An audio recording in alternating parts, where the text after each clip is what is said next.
Hello, welcome to the Legacy Canine Training Podcast. I am your host, Teresa, the owner and operator of Legacy Canine Training.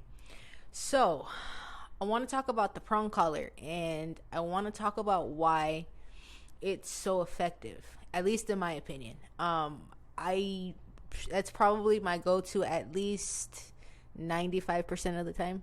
It's going to be the prong collar. I mean, there are some special circumstances where I'll use a different collar, but most of the time I'm going with the prong collar because it is effective. It's the most effective training collar that I've come across. And the reason why it's so effective is because it's designed to mimic the pressure of a bite. And biting is how dogs correct each other, right? So it would make sense that this would be the most effective way of correcting.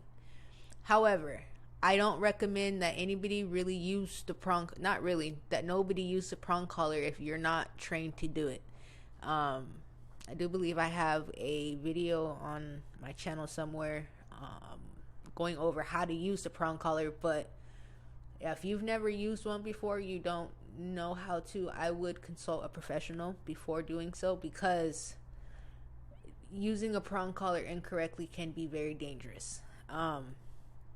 Most of the time, what I see people do is they'll have it way too loose on the dog. And if you're in the right situation and the stimulation is high enough for a dog and you're trying to correct them with a loose prong collar, it's pressure, but it's not enough pressure to get the dog's attention. All it's doing is just irritating them. So if your dog is already overreacting to a stimulation, and you're sitting there snapping that prong collar and it's just irritating them, it's not really snapping them out of that that trance that they're in. That could be bad. You can have an adverse reaction. Your dog can in fact turn and bite you because it's so overstimulated. And it's like when dogs fight, and if you try to break it up, odds are you're gonna get bit because it's not cognizant of the fact that that was you. That's you. It's something there that ain't me. I'm going for it. And that's their mindset. And so if you're snapping a collar that's not really doing what it's supposed to do, it's just irritating a dog and it's making them even more reactive. That's very dangerous. So I do not recommend that anyone use a prong collar unless you've been trained or instructed on how to use it. But they are very effective when used properly because, like I said, they are designed to mimic the pressure of a bite.